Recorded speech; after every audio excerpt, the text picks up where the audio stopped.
ஒரு அழகான ஊரில் லியோ, கவிமேகா என்று 3 நல்ல நண்பர்கள் இருந்தார்கள். அவர்கள் மூவரும் மிகவும் சந்தோஷமாக சேர்ந்து விளையாடும் நண்பர்கள்.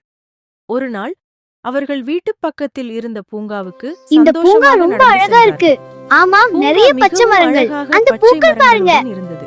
அங்கே ஊஞ்சல், சறுக்கு பலகை, சீசா எல்லாம் இருந்தது. குழந்தைகள் சிரித்துக்கொண்டு விளையாடிக் கொண்டிருந்தார்கள். லியோ, கவி, மேகா மிகவும் சந்தோஷமாக விளையாடினார்கள். பூங்கா கேண்டீனில் ஐஸ்கிரீம், ஜூஸ், ஸ்நாக்ஸ் எல்லாம் கிடைத்தது.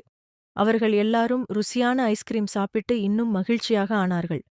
பூங்காவின் ஒரு பக்கம் சென்றபோது பாம்பு, கிளி, மீன், எலி எல்லாம் சிறிய கூண்டுகளில் அடைத்து வைத்திருந்ததை பார்த்தார்கள். அந்த விலங்குகள் பயமாகவும் சோகமாகவும் இருந்தது போல தெரிந்தது. கவி சோகமாக பார்த்து, பாவம், இவங்களுக்கு சுதந்திரம் வேண்டும் போல என்று சொன்னாள். லியோ சொன்னான், நம்ம பார்க் அங்கிள் கிட்ட பேசலாமா? கவி உடனே சம்மதித்தாள்.